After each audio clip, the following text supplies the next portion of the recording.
Hey y'all, I'm Jesse with Carolina Whitetails, and I appreciate you joining us for another episode of Indoors Edition. I've really been looking forward to speak with my guest today. He was known as the king of outlaw deer hunters, hunting some of the world's most famous ranches and illegally shooting 116 trophy bucks over a 22-year span. He has a book out with part one of his story. My guest is the Prince of Poachers, Charles Beaty. Charles, how's it going, man? Going good. Well, I'm glad you come on here and give me a little bit of time to talk with you. Um, for the people, for the people that don't know you or haven't heard of your story, can you tell us a little bit about yourself and where you're from? Yeah, I'm originally from Fort Worth, Texas, but I ended up with a job offer moving to Deep South Texas. It was right in the heart of the King Ranch and living in Kingsville. And after a bunch of attempts to get invited to hunt the King Ranch legal and some taxidermy trades and stuff, none of that worked out. I got to meet all the local outlaw deer hunters, and they persuaded me to just start jumping the fence. And once I got addicted to rattling up them big deer, there wasn't no turning back. You know, it just went completely out of control. Within a couple of years, I moved south to the Kenedy Ranch, the county south of the King Ranch, and just started wearing them out down there under the big live oak canopy where the hunting was outlaw hunting was a lot safer. And stayed there a good many years. And my story's kind of long. I outlaw hunted 7 years, and I came back to Fort Worth, started going to church, quit poaching. In fact, I even turned in all my heads and freaked everybody out. Never thought I'd ever go back to poaching again. Didn't think I'd ever even visit South Texas. But after a real bad divorce, it turned out that I ended up going back to poaching. And of all things, it was two police officers that kicked it off and got me started back down there and taking them. And, and it was all high school buddies, and it ended up being a lot of people you wouldn't think would even stick their neck out to try to go kill a big deer and risk it all. And it went on for another 9 years and 75 more trophy deer. The first 7 years was a total of 41, but all kinds of camp meat, hogs and turkeys and does and small bucks for meat. But I went on to hunt lengths of time. I would hunt, 2-3 weeks at a time. My longest hunt was 27 days, and I didn't want to come out on that hunt when I did. I wanted to stay at least another week. I just was having the time of my life.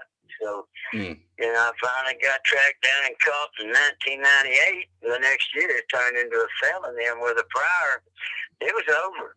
I had to hang it up, whether I wanted to or not. It wasn't worth the risk of going to prison here in Texas, so I just turned my back on it.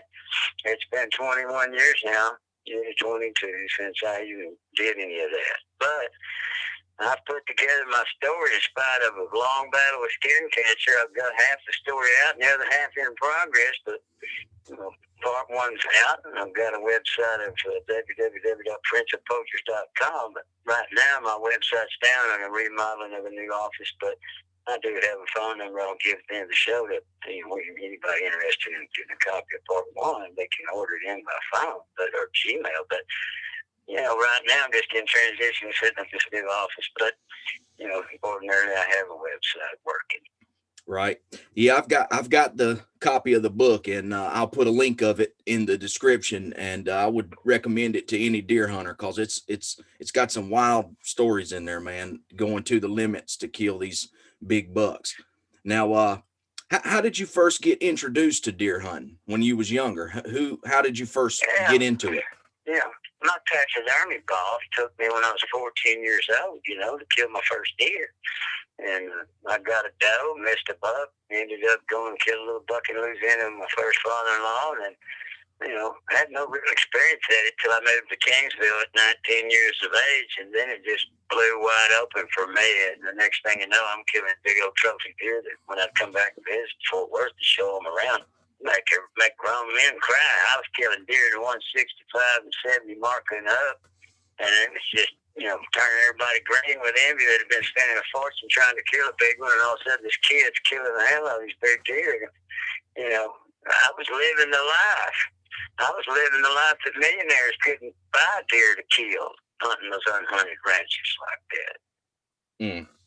Now, when you was younger, read that you and your buddy would ride around spotlighting and just riding around. And one time y'all came across a broke down car. Can you tell us a little bit about that story? Oh man, I'm trying to think of which one you're talking about right now. Y'all come across a Mustang or something that was on the side of the road, and y'all had rifles. Oh, you're talking about us shooting up that little Silica GT. Yeah, we shot up a little car when I was a kid. We used to drive around south of Arlington, where I grew up, and getting stoned and drunk. We pulled up on this Silica GT one time and got out, three of us, and we shot the piss out of that car.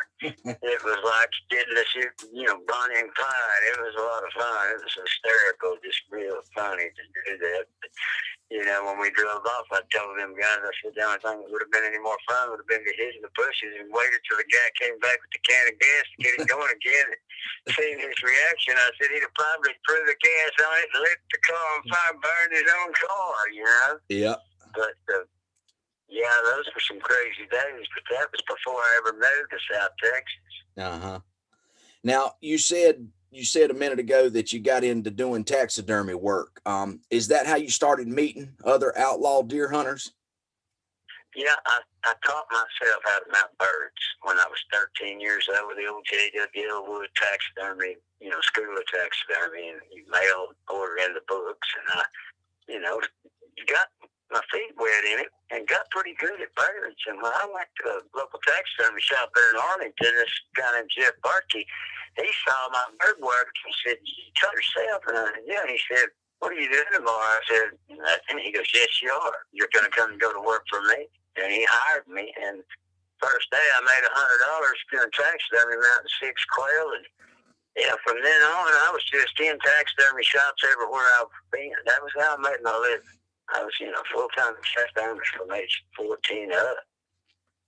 Do you still do taxidermy work today? Yeah, I still do some. I don't do it much, and I've been in this big battle with skin cancer. It's kept me limited on how much work I could do. But, yeah, I still do it and enjoy doing it. The day I quit enjoying doing it, I'll quit doing it completely. Right.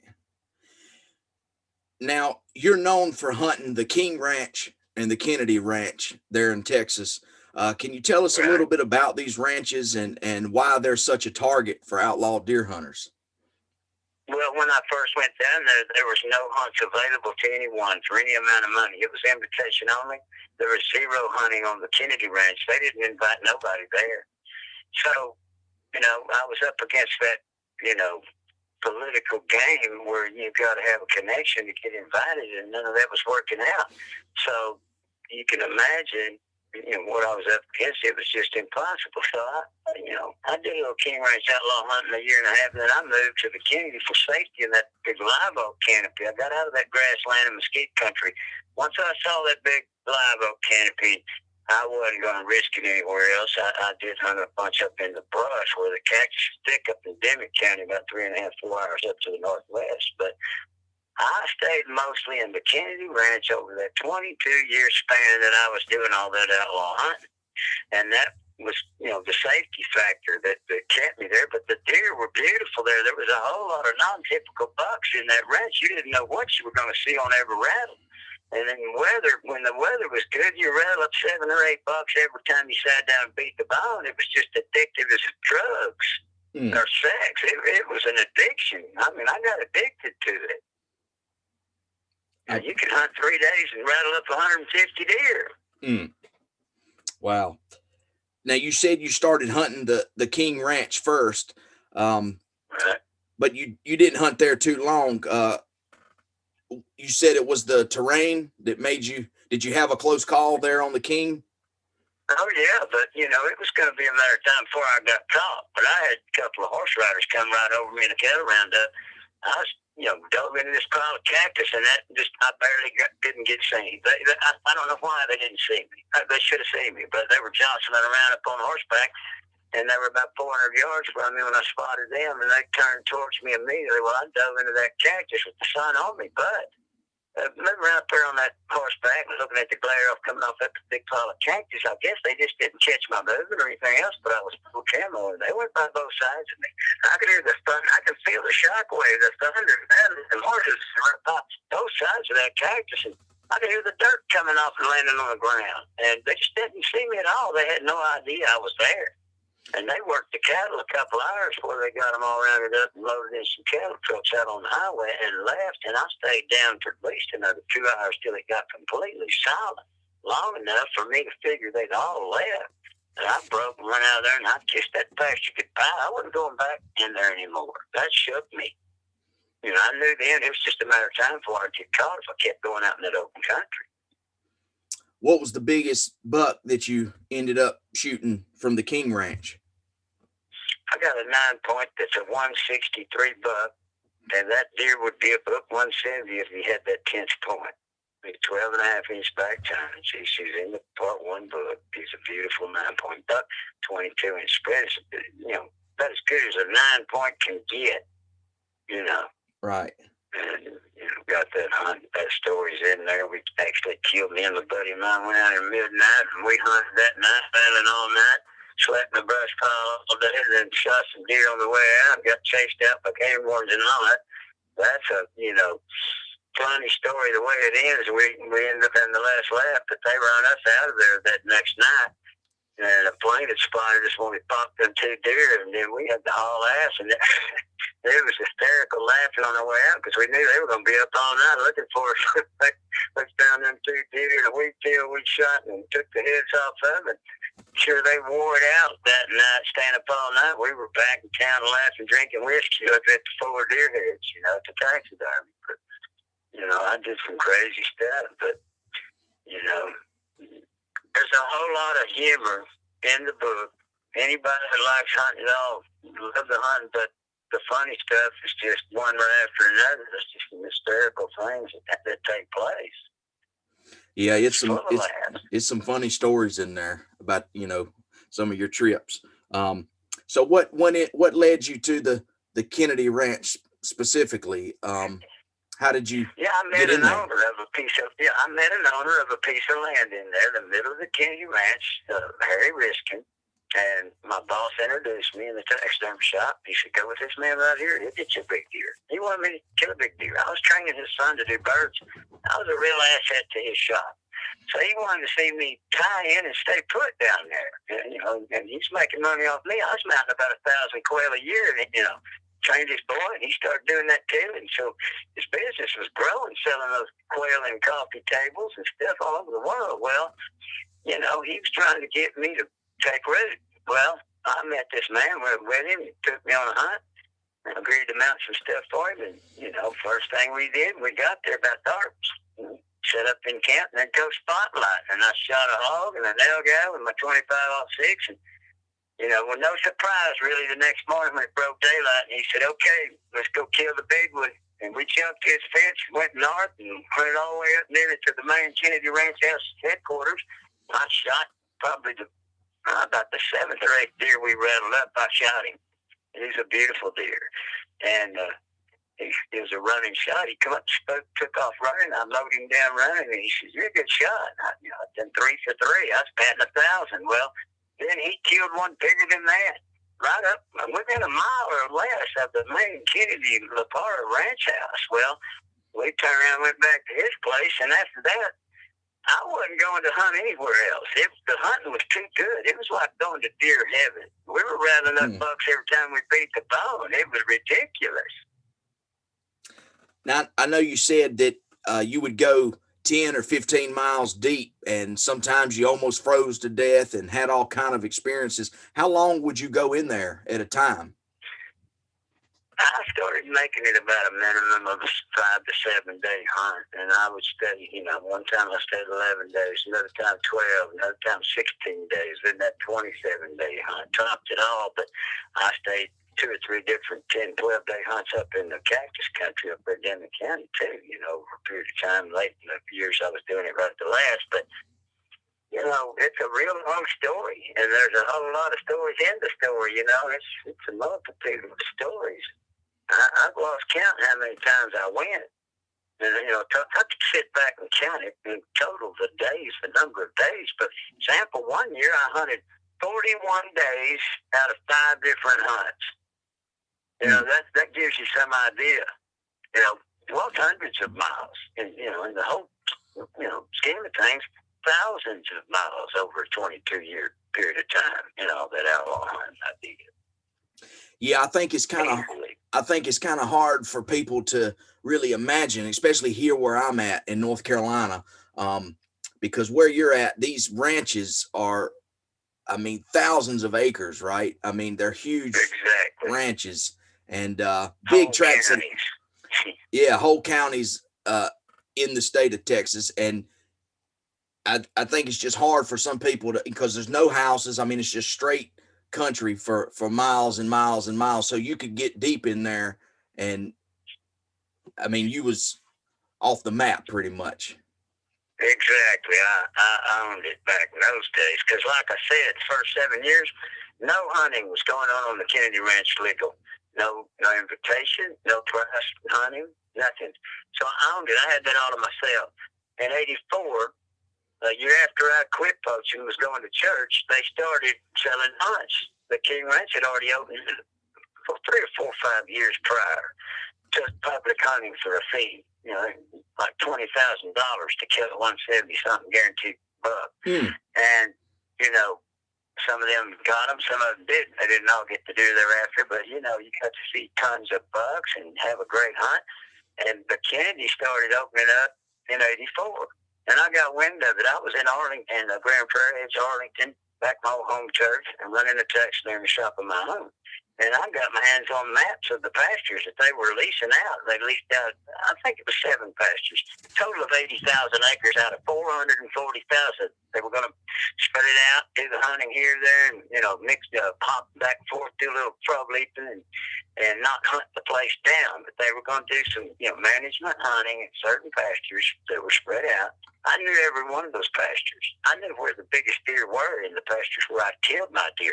I had 2 guys, a banker and a pharmacist. They were backing it money-wise. They were going to lease one of the pastures, and there was going to need to be 24 men on it at $2,400 a gun.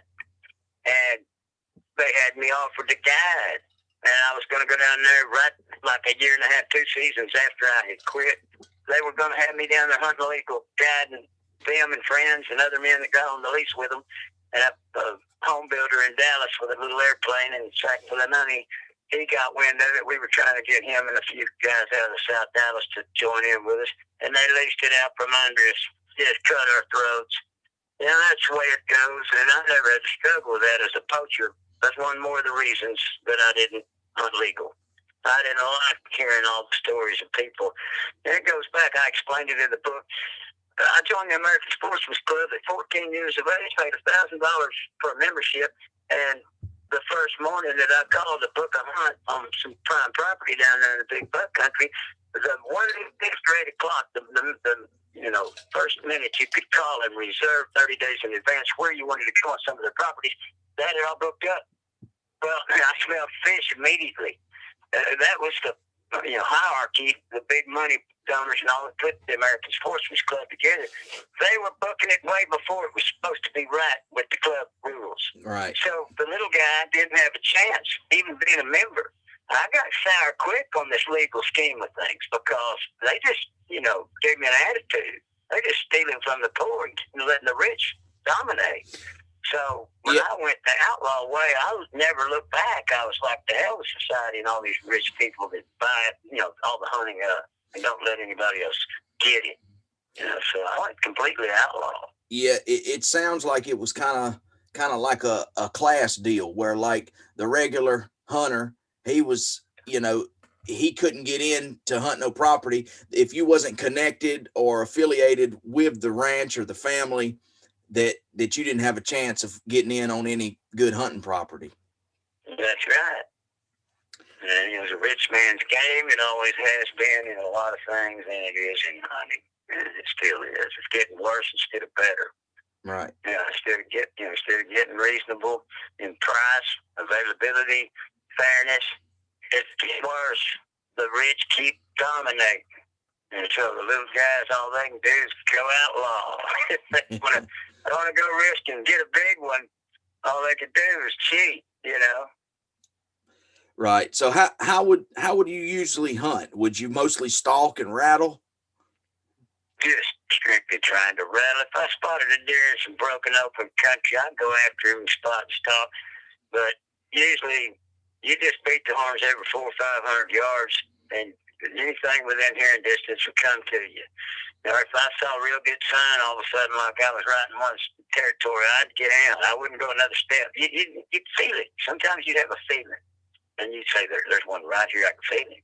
And I felt that a bunch and not paid attention to it, didn't sit down and rattle, and jumped him almost immediately, and just you hear the big bone dragging through the heavy brush as he left, and I was like, sick. That's happened a bunch. And I'd say, why didn't I listen to my instincts? Why didn't I, you know? So I learned a lot the hard way, but I like rattling every 500-600 yards. If it was cold and windy and rainy, I'd rattle every 200 to 300 yards. At least pop the bone and give it a moment for something to show up, because they can't hear as far. You want to cover the ground thoroughly. You know, with the winds high and the rains, you know, keeping the sound knocked down. Your rattling horns are wet. You don't carry as far, and you beat them more regular. You know, closer together. Don't cover so much ground. You'll miss one. Now, during the rut, how many bucks could you rattle up on one hunt? I've seen over 100, and I don't know how many days. I mean, you know, 100 a day. I don't know how many times I've rattled up 100 bucks in one day. Oh, easily over 100. Man. And people think that's hard to believe, but the people that I knew that did get to go on some invitation King Ranch hunts, of course, they just driving around, but they'd see 300 to 500 bucks and pick one out of that on a one-day hunt. You know, just driving around. That's how many bucks are down there, and when the rut's on, good weather, they're running everywhere. It's a paradise, no doubt. Yeah, I mean, I think the guy on Mossy Oak podcast, he said, that's the holy grail. That's the best way you could probably put it. The King Ranch, Kenedy Ranch, that's the holy grail of white-tailed deer country. It sounds like it. Better. I've heard you say that you would pass up 150-inch deer. That's got to be some good hunting if you're passing up that type of deer. No question. I don't know how many of them I passed that were over 150. You know, just young bucks, but they've already got their tine length at 4.5 or so, and they don't have their mash yet. They don't have any real character extra points or something, but you just let them go. You know, like people get mad at me when I wouldn't let them shoot them. But at the end of the hunt, they'd say, you were right. We couldn't have carried out that extra dozen heads. Yeah, you just can't do that. You can't carry that many of them out of there.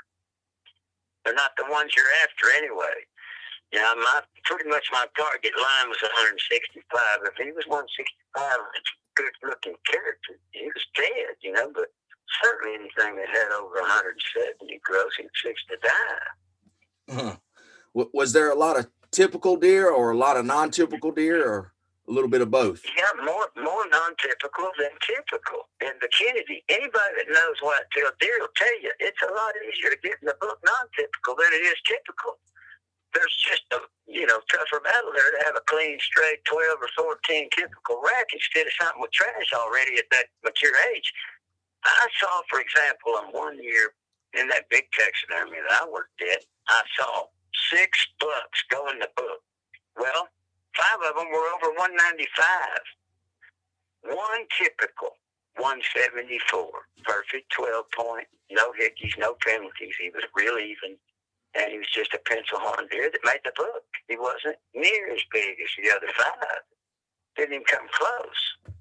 I mean, I wouldn't have had I shot the other ones first. I wouldn't have killed that little pencil horn. I shot the, you know, non-typicals with the mass. Is that the type of deer that you really went after, was the non-typical with points? Yeah, I never was a typical man. I did see one deer that I had to let walk off when I had pressure right on me that was a 190 plus typical deer.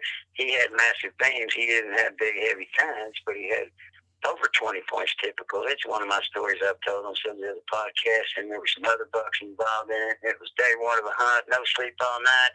I somewhat buck favored in the chaos, and it's a hot story. I've told it on a couple of the other podcasts, but it's pretty lengthy. But shit happens. I mean, I don't care how good you are. You go in there, and anything can happen. Put on the biggest deer you've ever seen the whole career as a poacher, and I did basically. I've done it. I've probably let the top 6 big deer I've seen get away. It just happened. I wouldn't have stopped it. I'll remember them for the rest of my life. But big deer just get away. I don't care how good you are. Something that goes wrong, and you lose the opportunity to kill a big record book deer. I've never killed one that went in the book. Not non-typical or typical. Out of all that hunting, that shows you how hard it is to get in the book. Out of all that illegal hunting, I never killed one book deer. I had book deer opportunities. I blew them. It didn't happen. So you said with that big typical that you saw, what the ranch security was closing in on you, or?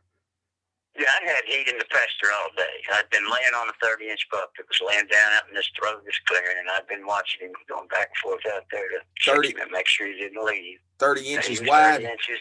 Yes, easily. His spread was wider than his body was long, laying there all day. I kept checking him every 30 minutes or so. Damn. And I'd brush my tracks. When I'd go back into the mud, I'd take a limb and brush my tracks so nobody could track me into that line but mine. But while I was going out to throw some of those visits, I noticed another buck across the clearing. I noticed 3 more bucks about 500 yards down the road of that clearing from me. Laying down too, they were in this tall dead grass already minted out. The quick one was a black horn, 150. I could see another one had real tall 15 in his back tines, and he had velvet still on 2 handlebars, about 4 or 5 inches long. And I knew he was going to book, but those handlebars would probably knock him back out of it. But the other one, I could not tell a lot about it. He was laying down lower in a swell, and the grass was up over his rack and all. I could just make him out, and I could make out the beans were long, up here beans. His horns were the same color as the grass. I could not tell what he had.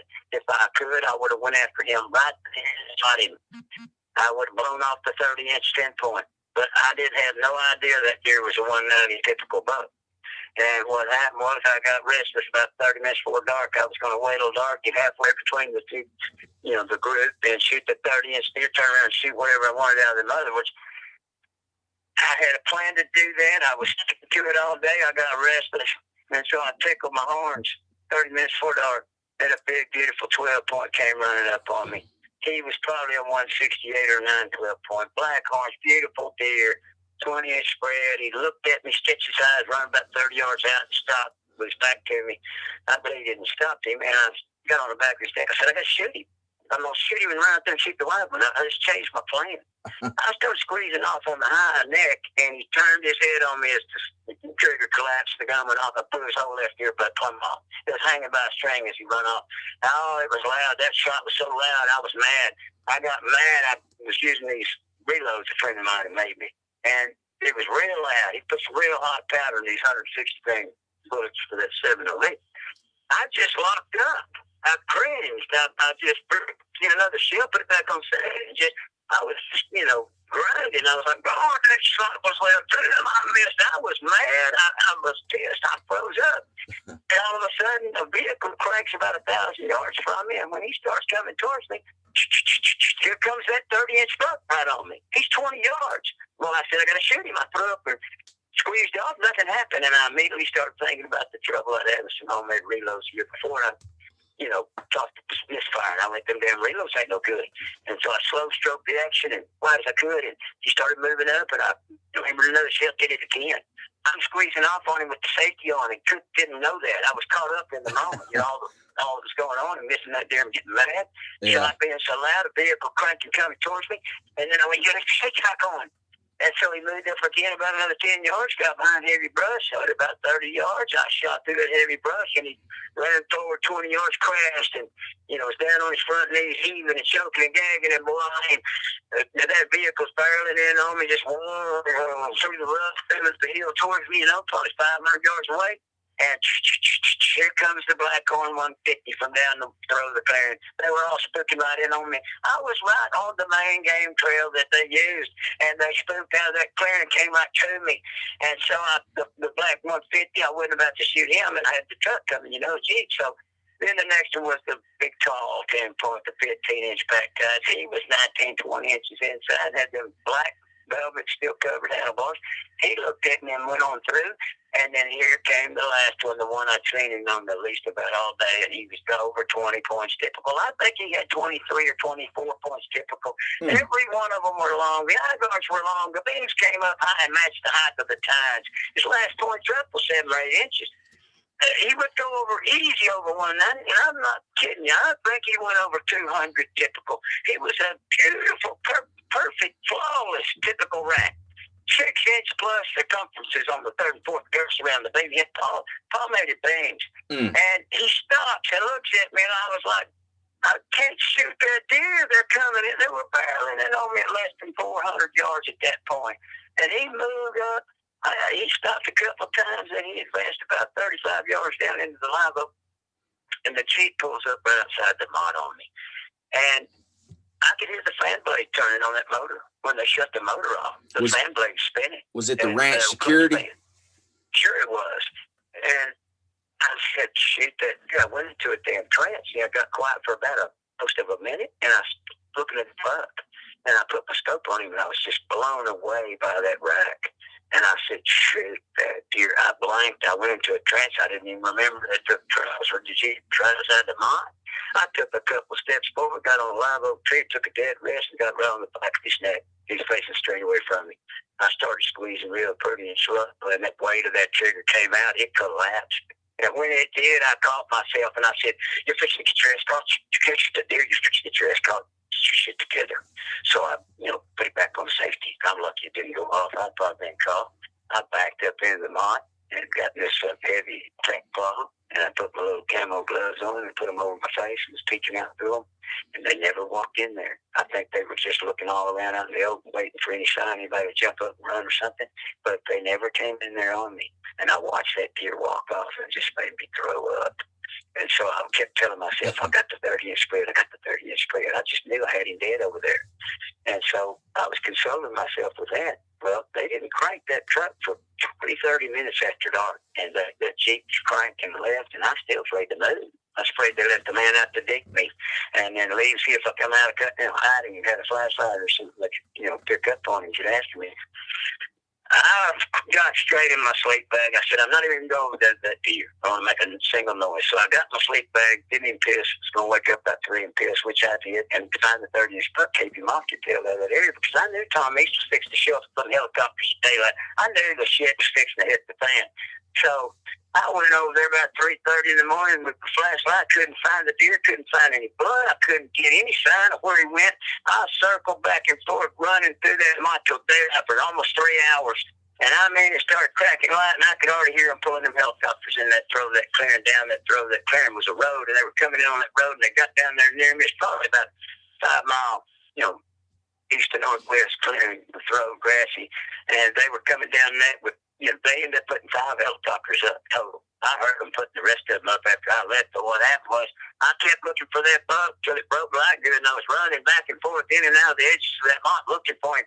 I couldn't find him, and they got a bird up. When we got that first helicopter up, I knew I had to go. And I was about 500 yards from the live oak, and from there on, it was going to be live oak forever. So I knew I had to cross that one break. That's why I knew I had cover once I hit that live oak. So I wanted to do the last minute, and I took off running. I was fully loaded, backpack, gun, bow, rattling horns, and everything. And I was taking full length strides, running wide open, and that shot come on me. And when he got less than 200 yards, I got my eyes on this big old ivy covered mesquite tree. All the rest of the mesquite was dead leaves, no foliage, been sprayed or something, and defoliated. So I was just in the balls, nothing but dead mesquite tree limbs, So it's pretty high grass, but I ran wide open at that darn tree with the green ivy on it. When I got to it, that chopper was, getting close to 100 yards from me. I dove in backwards, just spun in the dive and hit my backpack into that tree and bounced off of it, shoved myself right back up against it. And right on me. I mean, he was right on the treetops. I jumped right back up, and he blew my ears out. I ran around for miles. I didn't stop running for 4 miles. I mean, that was the first time of that season, and I always trained and got real fit before season. And I didn't stop running for 4 miles, and I walked another 3 or 4 miles probably east, and they were just turning it up behind me. I could hear the choppers just mowing the brush. They were pissed. And so I felt almost dark as fuck running a doe out from under an overhanging limb. He had big old 17.5-inch tall rack. I think he had 14 points, big old double line guards and mass. He was gross over 160, below 160.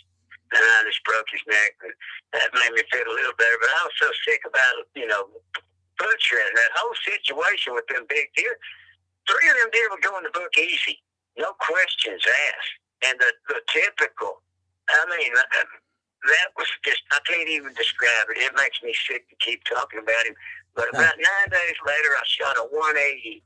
And that 180 12 point with these big old 8-inch forks on the back made me feel a whole lot better. I won a rifle with that. I'd entered a contest that year, and I won that rifle. But either one of those bucks would have won that rifle. But I just entered the biggest one. But, that was one of my most exciting hunts. But it was so sour from, like I said, I just blew it. I butchered the whole opportunity I had. Yeah, you had a lot of things coming down on you at one time with the too much going on all at once. Yeah. With no sleep from the night before. I'd walked all night through the brush to get that, about 8.5, 9 miles deep. And when it broke daylight, I ran up a few deer going I topped that hill. And I had 2 friends with me, and they split up 800 or 900 yards earlier before I saw the 30-inch buck, and they popped 2 shots. They missed. They went south and hit the live oak there. They popped a shot and missed, just and then pop. I said, I got him in. And a 4-wheeler cranked up and went after them. So I knew I needed to leave the area, but what really made me have to hold on that 30-inch buck, I probably just shot him, but just while I was studying him and looking it over and thinking, God dang, that 4-wheeler's over there, and they're facing heat, and if I shoot, I'm going to have heat. And I heard a little horn bump. There was this little accidental sounding short, sharp. And I thought, man, somebody's on this deer too. They're on the other side of this, they're by this pipeline across the valley from me, and they're up there watching this deer. And it sounded like they had bumped the horn getting in the truck, right back out of the truck or something. But I knew it was probably an accidental bump that gave herself away. And that's why I laid on him all day. I wasn't going to pop a shot knowing there was a truck parked up there on that hill, not even 400 yards from that deer. So I was thinking they were watching him. That's why I thought, I can't shoot this deer till dark. And that's the way it went down. And to this day, that's the worst I've ever blown it. Now, I let a bigger deer get away. I let a 220 get away over in the red lemon in the brush up near Ensenhouse.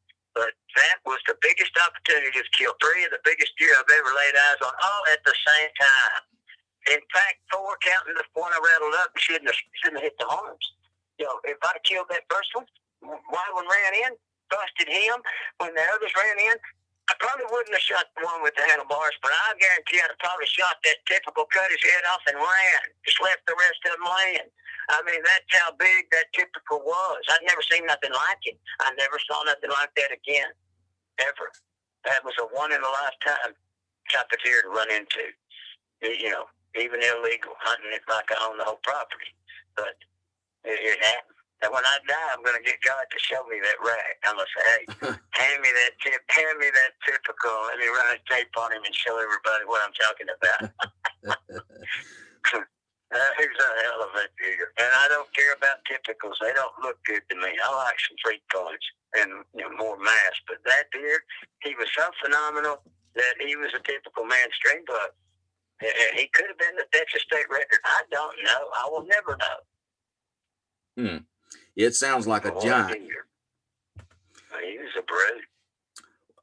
Which gave you the bigger rush? Was it the bucks you were hunting, or the fact that they was trying to catch you and you was getting away with it?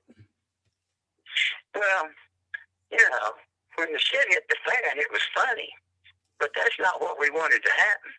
For example, those 2 guys that were with me that morning, when the helicopters got up, one was a 50-year-old man, and he walked his butt off to get back there, and he's just getting started, and he shoots that buck, and the choppers get up, and he looked at Dennis, and he said, Charlie was right. I ain't never seen anything so good that could turn to shit so fast. It scared him to death. And they hunted 7 days. I stayed in there that 11 days total. I actually went back to that mine on my last day and searched, tried to find the bones. And I had to chalk it up that they found the deer with the helicopters. I said, they found the deer, they got him, and there's no point in looking anymore. I looked in it, in that mud, 400-yard, long, oblong shape of live oak. I looked all around at some mesquite, and I looked, combed the grass. No sign of him, and I said, they picked him up, took him. I couldn't find a bone. No sign that he, actually died there and was still in the neighborhood. If I found any bones at all, I might still be there looking for him. Did I anybody never saw one that wide. Did anybody ever shoot that deer that you know of? No. That deer was never heard about. I think Tom East got him, when surely they found, if he was dead anywhere near there in that open grassland around that area, they got him. They picked him up with those helicopters. They saw him. Who was Tom East? Was he somehow a part of the ranch? Tom East, and I've been corrected on some of the, marriage to this guy, to that guy, the association by marriage, but Tom East's mother was Sarita Kennedy East. She owned the Kenedy Ranch.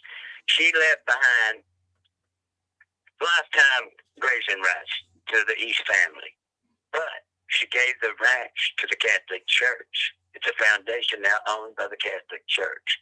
And he did have lifetime grazing rights, but,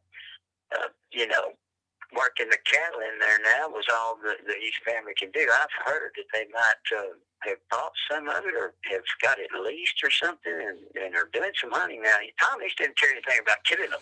He didn't want them killed. He didn't want anybody killing them deer. He wouldn't let his own doctor shoot a trophy. He'd let his doctor that did house calls come and shoot a spike for meat because he told him he liked deer meat, but he wouldn't let him shoot big deer. He didn't want a single one of them big deer killed. He didn't want people picking the shed horns up off of it. But he was considered Lord God Almighty down there. He owned most of another county that he still got that's still in the East family. But it's a long way to go down there and learn and hear all the history and all the heritage and all the ownerships. I've got a buddy named Pat Lane, and he's fixed to come out with a book. He's born and raised down there. He was one of my outlaw hunting buddies. He did a lot of it himself. But Pat has a little different twist on it. He grew up like a lot of the locals that are considered peasants that were just dumped on by the ranch and treated like they were just common peasants and nobodies. And they get a gut full of that. A lot of those properties were taken away from little families and then absorbed into the big ownership. Okay, a lot of them people down there hate them, hate the ranch, hate the ownership, hate the people that still own it. And Pat's going to explain all the genealogy, marital deals and stuff in his book. It's going to be called Before the Stories Are Gone. And he's almost got it going to press right now. And I'm going to announce for him and with him, it's going to be a great read. It will explain all the stuff I don't know. He grew up there and found Furious on the south end of the King Ranch. And he knows, the hierarchical structure of it. Yeah, I have to look for that book when it comes out because I've looked into some documentaries and things like that, and that's what I want to tell the people that are listening. These ranches are huge ranches, and the historical story that they go back to the 1800s. These big ranches and these families that acquired all this land and was cattle ranchers, and it's a lot of historical stories there. And I don't think it's hard for people in other parts of the country to even imagine that, a family owning that type of property is just crazy. Well, when you live down there, you hear stories like this. There were some rumors, and I'm just going to say that right up front. For all I know, they're nothing but rumors. But there were stories back when the land was being, stolen from families and stuff, homesteading families. They'd go stick a gun to their head, make them sign the deed, have a pile of cash there on the table saying you're selling it whether you want to or not, and shoot them in the head, burn their house, and take the money. I've heard stories that bad on some of the people that end up owning all that. And I don't know if it's 100% true. How stuff spreads and then it changes as it spreads. It sounds worse and worse. But there's rumors of that had gone on. It wasn't too far ago, back in the 20s, 30s, 40s, it was going on. Yeah, I'll have to check it. I have to check that book out when it comes out. It's going to be a good one as far as knowledge. There's a lot in it I don't have a clue about. Pat knows it all. He's done a bunch of research too to validate it. And he's got the goods on it all. And there's going to be a lot of people hate him for coming out with all that information. But hey, time somebody stood up and spoke what happened, tell the truth. Yeah. Now, on the cover of your book, there's a picture of you and a giant buck that you ended up naming. Can you tell us about that buck and how you killed him? Well, that deer is called Big John, and I didn't name him, but all those outlaws did. I mean, the minute I came in with that deer, they were all saying, "Charles, you shot Big John." I didn't know what I had.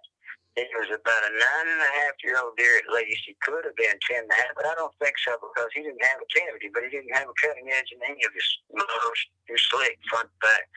He's an old deer. It was a real wet hurricane years, and he had just oodles of fat on him.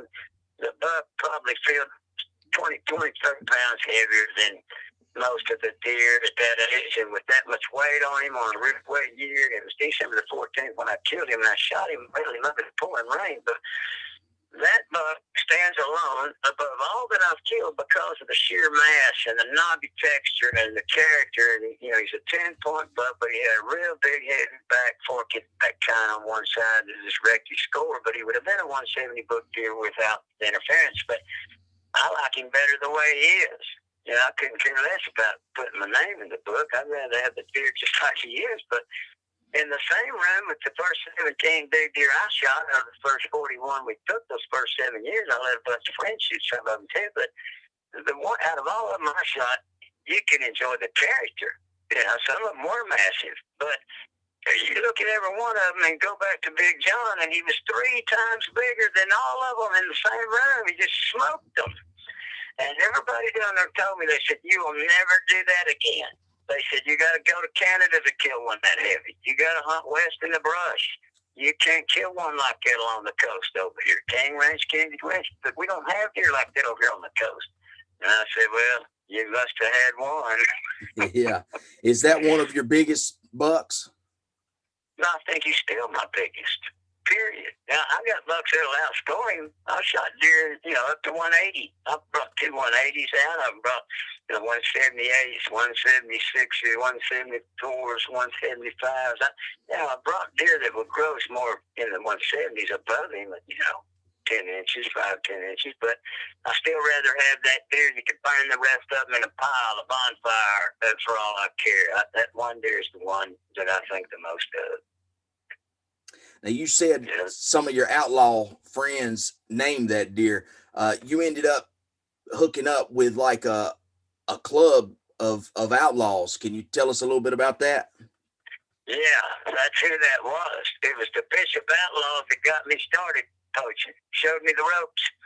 Then they invited me to their first big barbecue, and I had my big heads, that's why they invited me. I brought Big John and 2 others I killed that year, and they had this big barbecue, and the senior member opened it up with a big word of prayer, and I thought, the way they felt was that we own that land just as much as the King Ranch, the Clayburg family.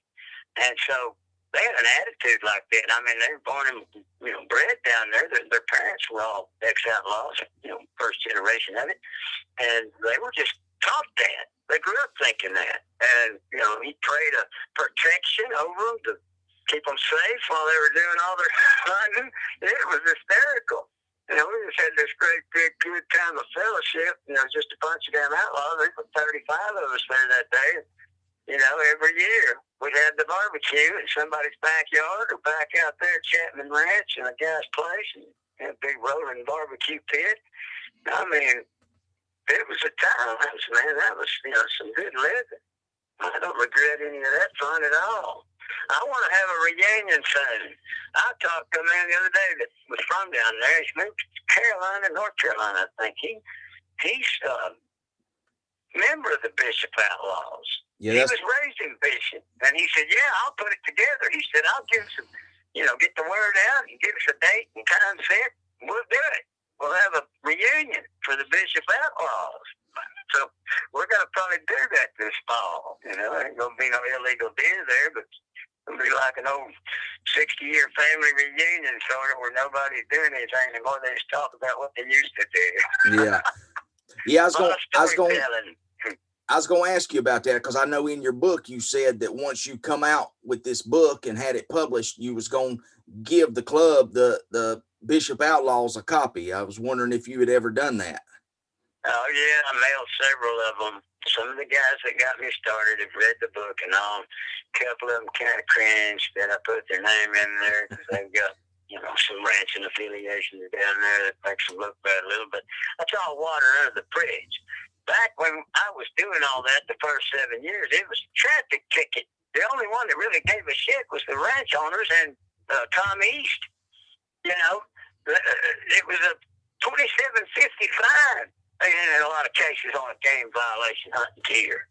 And look what it's escalated to now. It's just plumb, you know, ridiculous. I'd go after an armored car full of cash before I'd risk it again, trying to kill another deer. Yeah, nowadays, I mean, it can be a felony offense. And back then, when you was out there, it was what, a small fine?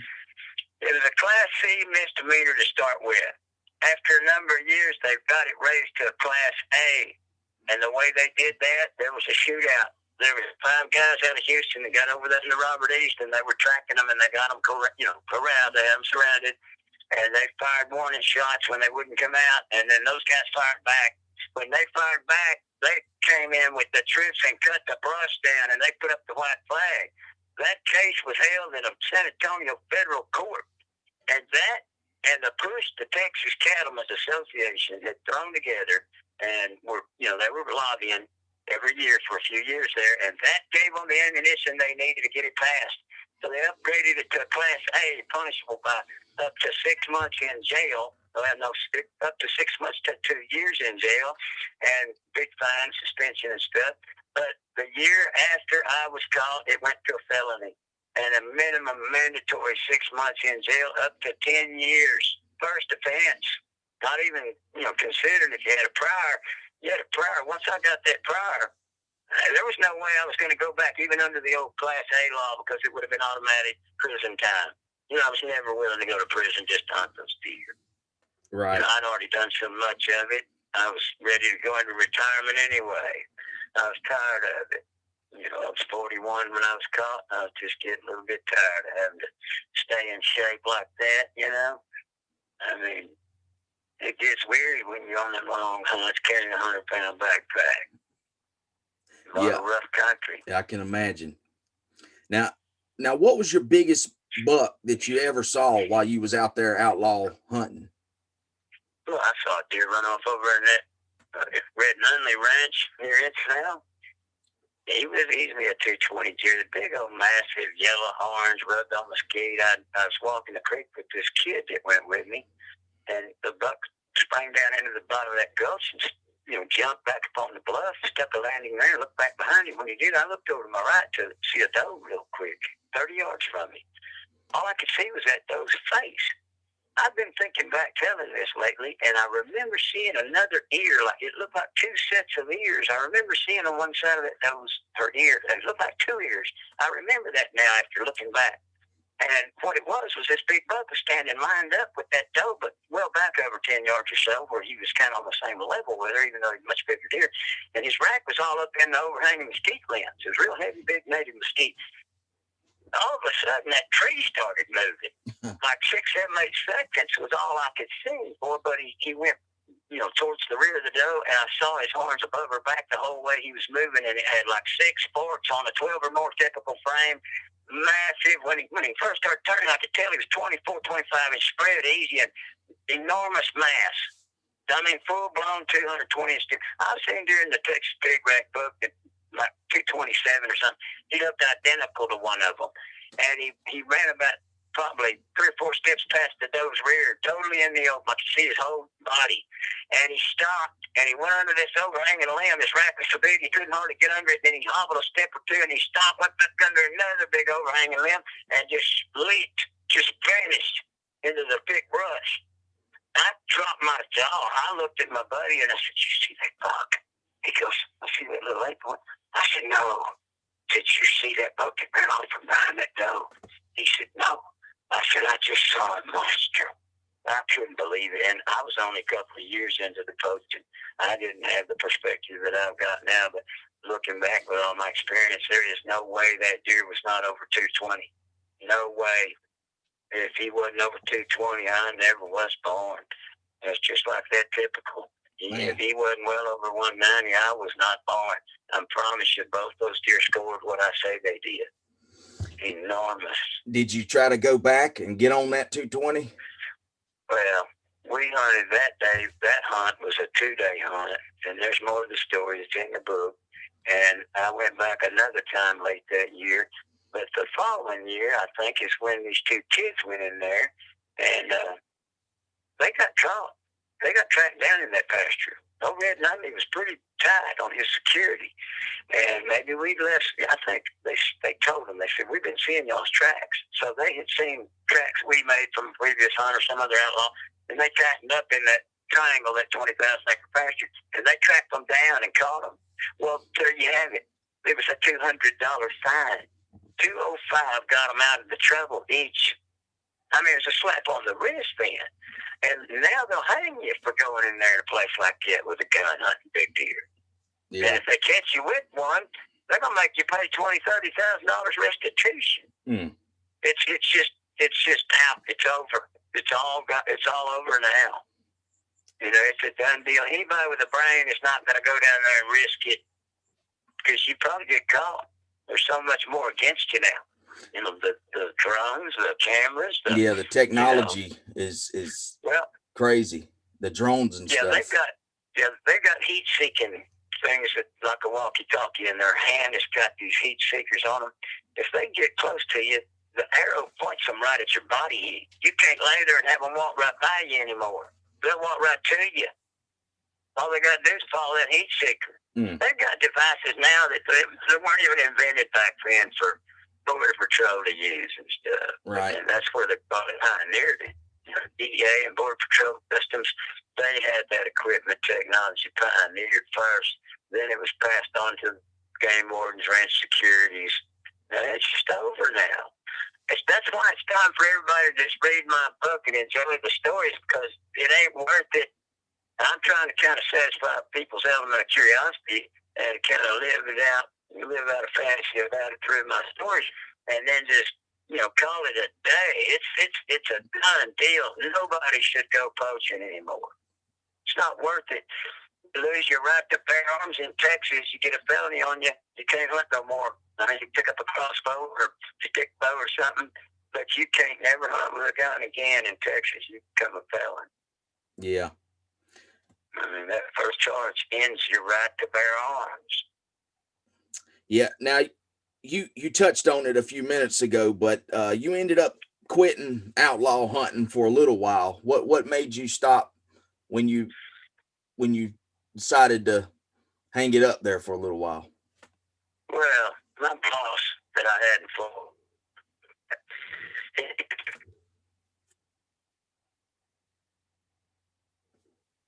you don't need to be doing that, breaking the law down. They're going to catch you, and you're going to get in trouble. He said, "You need to go to church with me." Well, he finally talked me into it one summer. And I went, and I came under conviction. And the strangest thing is, wild as I lived from 13, 14 years of age up, my parents had went through a divorce, and I didn't have the parental influence from 13 years old up. And my dad had preached for 10 years. My papa preached 54 years. They're Baptist preachers. But I'd been out of church my whole life, and at 28, I go in this church, and the Holy Spirit jumped on me, and I mean, words in that hymnal, the name of Jesus came alive, and I was like, oh my God, I fell under conviction. I didn't know what it was, but it was like I was finding my way home after being gone from home for years. I heard all those songs when I was a kid while my dad preached, and, you know, some of those words in one song said, you know, Jesus swept across the broken strings and stirred the slumbering chords again. And I mean, the name of Jesus came alive on the pages of those hymnals, and I mean, God revealed him to me. And I got saved 3 weeks later when he taught me to go in again the third time and down to the altar. And I didn't see it coming, but I didn't think I'd ever quit poaching. But even then, they all sprang the can't do this, can't do that no more list on me. I didn't see that coming. And when seasons came and went one after another, and I got married a year and a half or so later and had my own taxidermy shop, and I didn't even feel the need to go. I lost the addiction. And I was surprised. I said, something's changed inside me. I don't care for it like I used to. But after being married and going to church 6 years, I had a 4.5-year-old boy, and I had a backstabbing buddy seduce my wife into an affair, and, we had what I call a Baron Crockett world record divorce. I'm going to detail a bunch of that in part 2 to explain why I went back to poaching, but I didn't think I'd ever go back to poaching even then. But it was that first police officer, after the smoke cleared, and he taught me the taking and poaching, and I ended up back to doing it. I was actually acting out a vendetta against the state of Texas for believing her lies, locking me up 7.5 weeks, and giving her custody of our son. She ran off with a banker in Missouri when she found out my buddy was broke. It's funny because he had won a $700,000 lawsuit in a cement truck running over him on a motorcycle out in Vegas. Well, it's pretty clear that she wasn't very worldly being grown up in church because she didn't know what happens in Vegas stays in Vegas. I mean, he blew most of that money out there, and then him and his wife came back, loaned half the rest to friends and never got it back, blew the rest. He was broke when he said, "This my wife out from under me." She thought he still had the $700,000. I actually busted him when I found a bunch of practice of her writing her name, Mrs. Rebecca Browning. See, she was getting ready to do some serious check writing. She's practicing her new check writing skills. And I confronted him, and he confessed the whole thing to me. Well, it was already over. She'd already blown him off to go after this banker. And so I lose my son, and I don't see him again. I get bitter. I did stuff that I wouldn't have ever done. I was taping off bucks and dragging them out the roads and stuff those last 9 years. I was fighting back, striking back, lashing out at what society had done to me, stealing my son, because I didn't have, $100,000 to take it back to court, try to fight her over custody. And They knew that from the start. That's why they did what they did. But there were felony conspiracies, forgeries, a bunch of illegal criminal stuff, false witness. There was a lot of stuff done to me. And the state of Texas backed them on it and gave them my son, and I'm still bitter about it. And I'm fixing to have my vindication 30 years later. Right now, when part 2 comes out, I get my vindication finally. I mean, it's been a long time coming. And it's coming. I'm not going to overlook that and just tell the rest of the hunting story. It's part of my testimony. There's too intricately tied together. I mean, it's an integral part of my testimony, what went on. I was persecuted for my faith and stuff, and I lied on. I'm telling you, it's going to be quite a story.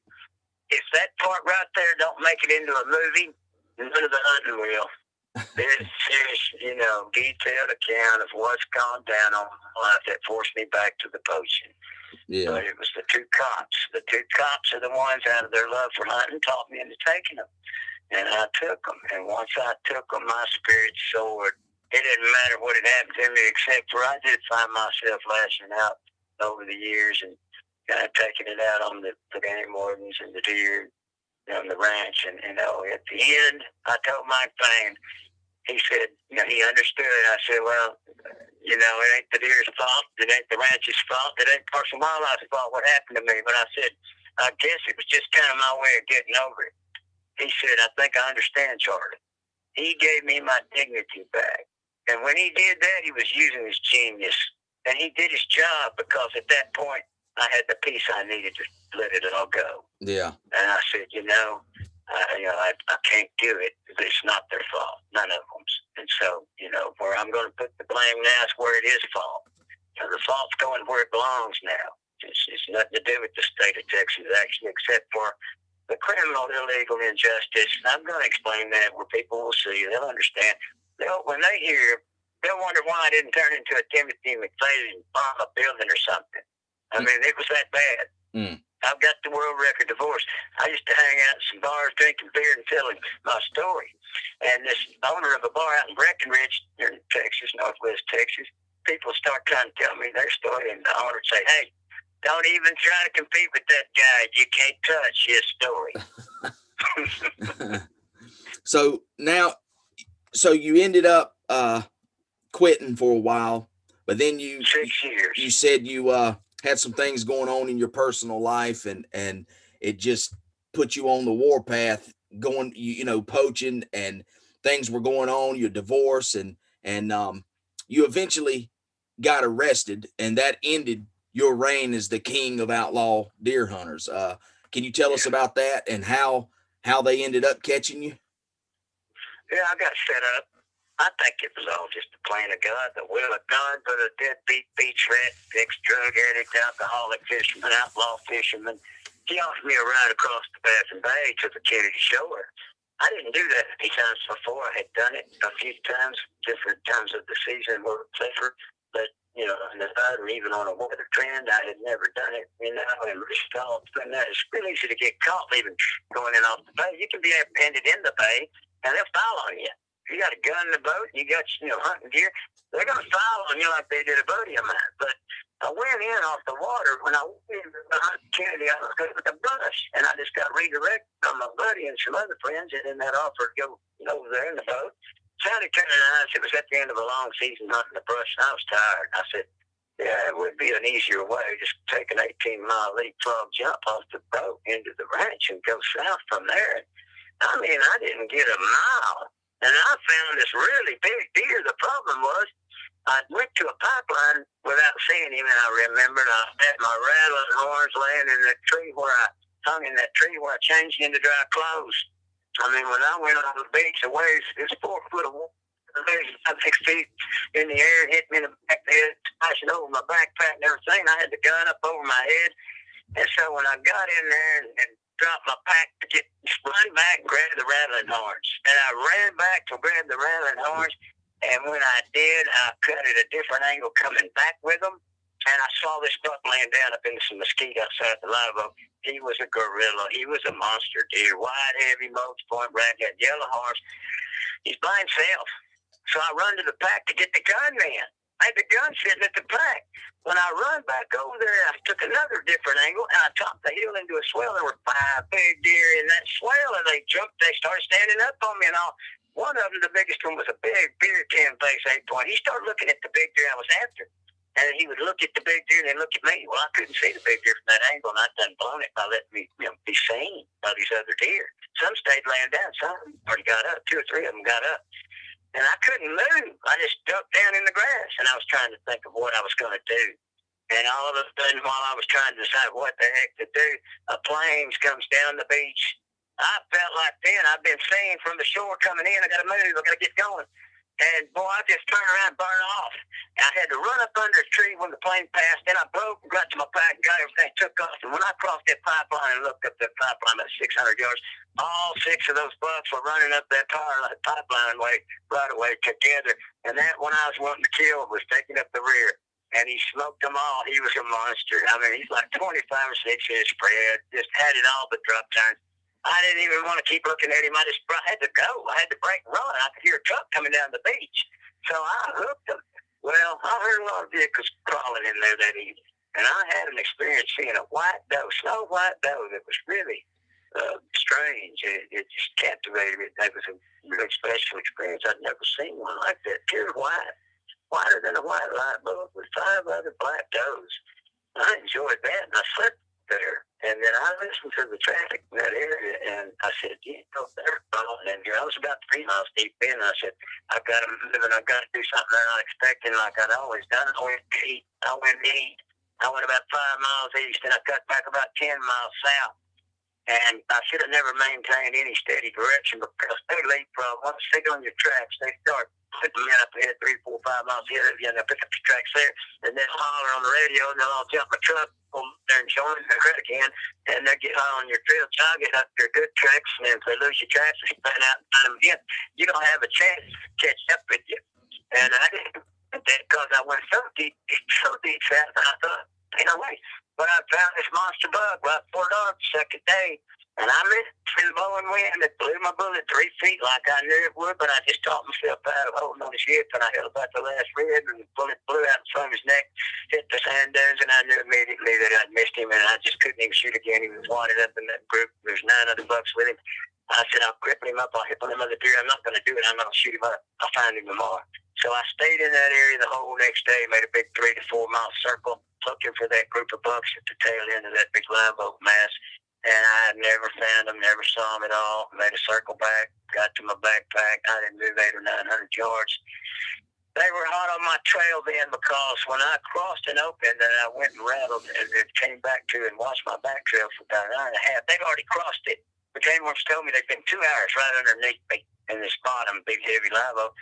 And I heard footsteps at one point, stood up and ran over there to that edge, tiptoed over there to that edge about 10 yards. And I looked down in that bottom and I heard the footprints kind of leaving out. And I was like, it sounded like a human, but I guess it was a male guy. And so I went back over, but I got spooked. And I heard my instincts kick in. And they was like, get in the brush, get in the brush. I heard it twice. And I said, I got to move. I put my backpack up on one shoulder. And when I did, I heard Spirit God say, just sit back down 10 more minutes. And I needed about 10 minutes for the sun to go down where I could move west across this prairie about 4 to 5 miles to the Parita and hit that body of brush. And I was going to get water there. I needed water that whole last day. I was going to get water at that Montenegro windmill nearby. I changed my mind. I said, no, I'm going to go on to the Parita. I can get water there in the dark even if the wind wasn't blowing, because there's a pipe, the lateral line that comes out of that well. You don't even have to have wind blowing. You can get water there at night. So I knew that, and I went there with confidence I was going to get water. Is what I was planning on doing. But I sat back down. I didn't want to, and I was uneasy as all get out. And 2 weeks earlier up in the brush in Denver County, I'd heard the Spirit of God after I'd been singing up in a tree, and I ran across a sendero, and they were bearing down on me. I heard these voices on a radio transmission, and squelch and the radio static, and I jumped down out of that tree. I was up there trying to get a bearing on where I wanted to go next, and I think they'd seen me up in that tree, because when I ran across that break, that sendero, they saw me. They were 200 yards away, barreling down that sendero right at me, and I ran up in this real heavy brush. And I was laughing. I had my mop feet on, and I was thinking, welcome to the big leagues. And them guys weren't about to be able to track me down. But when I laughed, I heard God say, you will be caught this year.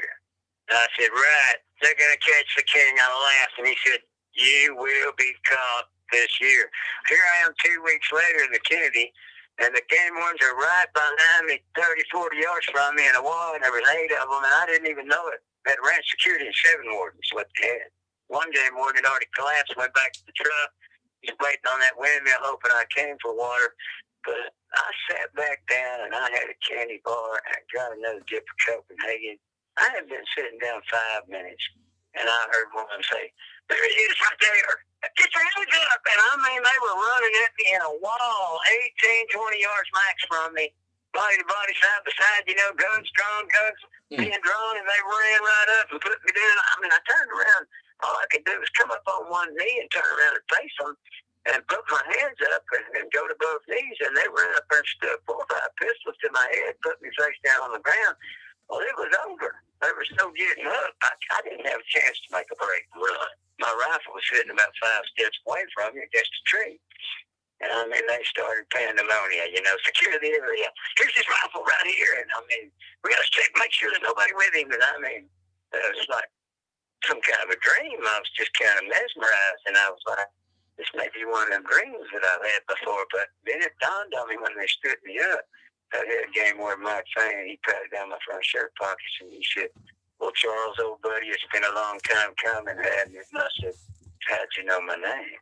He said, one rookie blurted out in the back, he said, when we found tracks this deep in the ranch, we knew it had to be you. I was 19 miles from the highway then. So they knew it was me. They were tipped off I was, going. That guy that took me, he had one warden in plain clothes with a jacket on, sitting 4 or 5 piers down when he loaded me in his boat. They watched me load. They knew it was on, and they called in the troops. And, the last game warden, 9 miles to the east from where they spread out, he's the one that picked up my tracks.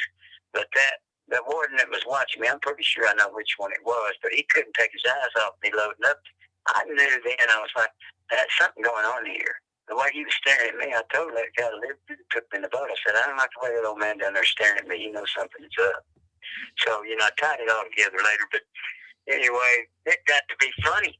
All of a sudden, they were making jokes. So one game warden couldn't even pick my backpack up, and he had two pick it up. And he tried to get under it, and they put it on his shoulders, and he couldn't get fastened into it. And they couldn't hold it any longer, and they just dropped it. Hit the deck. And they said, "Charles, you are one tough puppy." And they started laughing, and another guy said, "Yeah, you're a walking fool." And so they started just making fun of the whole deal. It started getting funny. And one a-hole, so the rookie, he goes, "Well, if he ain't going to cooperate, we'll throw the book at him." Mike Thane, he knew that wasn't no way to handle it. He shook his head, "No, that's not the way we're going to handle this." And, he treated me with respect. And like I say, when he gave me my dignity like that, by treating me with respect, he gained points money couldn't buy. He did his job that day. And in a few conversations later, Mike treated me right. He's passed away from brain cancer, but I'm sad that he's gone. I wish Mike was around to see what came of me. Yeah. Now, after 22 years of outlaw deer hunting, was it a relief off of you, like a weight had been lifted when they finally caught you, or what was you thinking? Like I say, I'd grown tired of it already. And I told them that. I said, "I've been looking for it." And one of them said, "Are you ever going to quit?" And I said, "I've been looking for an excuse to quit for years." And they said, "Well, if you're serious about quitting, we can go light on you. And we'll all have a good taste in our mouths about it." And I said, "Well, I'm done, boys. This is it. I can't hunt any longer after a prior." And then the next year, because I'm telling you, it was over. They actually had me down for a visit while I was on probation, drove me all over the ranch. I called it a fishing trip. They were asking me, things they wanted to try to learn something about, and I was pretty truthful with them about techniques and all. But it's like I say, you can't hate a man that loves to hunt. It don't matter if he's an outlaw or a game warden. People that say they hate me, they don't know me. That they'd love me if they knew me. I mean, they want to see all my pictures and hear all the stories in person. But they lash out at me, and they're going by the way the law reads now. They're not going by what actually was the essence of my story. I was not poaching people's leases. I did less than 2% of my hunting under a light. I wasn't some drunk spotlighter riding down the road drunk, listening to the heater, hugging the heater, listening to the radio, and shooting people's deer off their lease, their food plots, under their feeders. I never did any kind of hunting like that. Strictly unhunted, large whole county size ranches. Yeah. We could do a little high fence game hunting up in the hill country. It's just for fun, summer fun. But yeah, I'm sure there's some backlash from your story from certain hunters, but the way I look at it, I mean, like, everybody has their story, and this is your story, and there's no doubt you was a hell of a deer hunter, and it's your story, and I think it's worth hearing. So that sometimes there's going to be people that have this or that to say about it, but it's what most people don't see, and what's coming in part 2 is my testimony for God, and it is a big one. And when they hear it, they're going to come off all this hate stuff. But man, I've had some prophecies over me where Sunday school teacher prophesied to me and said that God was going to change me from a poacher of deer to a poacher of the souls of men. And after that first year back outlaw hunting, following my divorce, another man came in my shop, spirit-filled Christian, prayed with me about getting to see my son again and all, and he prophesied over me. And he, got a word from God for me. And I can tell you what he said. He said, "Yeah, your pathway has been a dark and a clouded one, and you have not understood. But he said, I will make thy pathway a bright and a shining one, saith the Lord of hosts." That's him who sits on the throne and neither sleeps nor slumbers. But here we are 30 years later. Here it is. Everybody's hearing my story. They're going to hear my testimony. And God knows what I've got for this testimony is nuclear. And he showed me that in a dream and a vision. He knew I knew that. I know the power in it.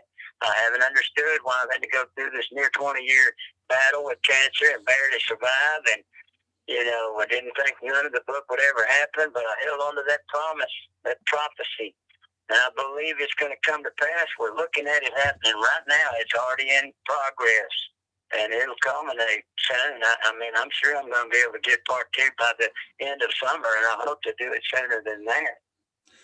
I've got it started. I just don't have it complete. I've had to go through a bunch more treatments for this cancer. Still a big mass of it in my solar plex. But I think I'm pretty much healed up everywhere else. But I nearly died 9 years ago. I was almost dead. I just didn't think I'd make it. Yeah. Well, I tell you, I can't wait for part 2 and to hear more about your story after your arrest and your redemption and your testimony. And I know you said you had a lot more coming, and I look forward to it. Yeah, it's going to be something else. It will not disappoint. I think my slogan should be harder than Harry Potter, because it's going to have supernatural in it. It's going to really shock people. They don't realize what I've seen and what I've been through, and I'm going to tell it. I've never feared man nor beast, and so I'm not afraid of people's opinion about me. I'm beyond that. That's part of what this illness has done to me. After what I've been through, nothing scares me. I'm not afraid of public opinion. I'm not running for public office. And when I tell what I saw and what I've experienced, there's no reason for anybody to doubt me. They're going to believe my testimony. It happened. It's real. And it's true. There's nothing about it that's false. And if they can listen to it and not believe it, I would have to see that to believe it. Everybody I tell, everybody I've told, they're just pinned to the wall, and they're saying, oh, my God, when this gets out, nobody's going to doubt it. Well, so there you have it. Yeah, I look forward to it, man. Charlie, I appreciate you coming on here and talking with me, and I hope to have you back at some time, maybe when you come out with the part 2. Before we go and wrap up here, can you give everybody your website and tell how they can get your book? Yeah, the website won't be back up and running for another 3 to 4 weeks while my office is being renovated. We get the computer hooked back up and all, but to the printer and everything. But they could call me right now at 817-648-8098. They can Gmail me about it at 56 Charles Beaty @gmail.com. And, you know, I can get them one in the mail. I'll mail some out Monday. But, you know, it's just been a surprise to see the books come in. This reprint just came in early. I had sold out at Christmas, and I was about 4 months without books, and the reprint wasn't supposed to be done for another month. And it came in a month ago, which really put it 2 months early. So I'm behind on renovating my office, but I can send books out. I've already sent out about 300. So, you know, it's just if you want it now, don't want to wait, you know, you can get it that way. But my website will be back up and running within a month. It's by the end of May, and it'll be www.princeofpoachers.com.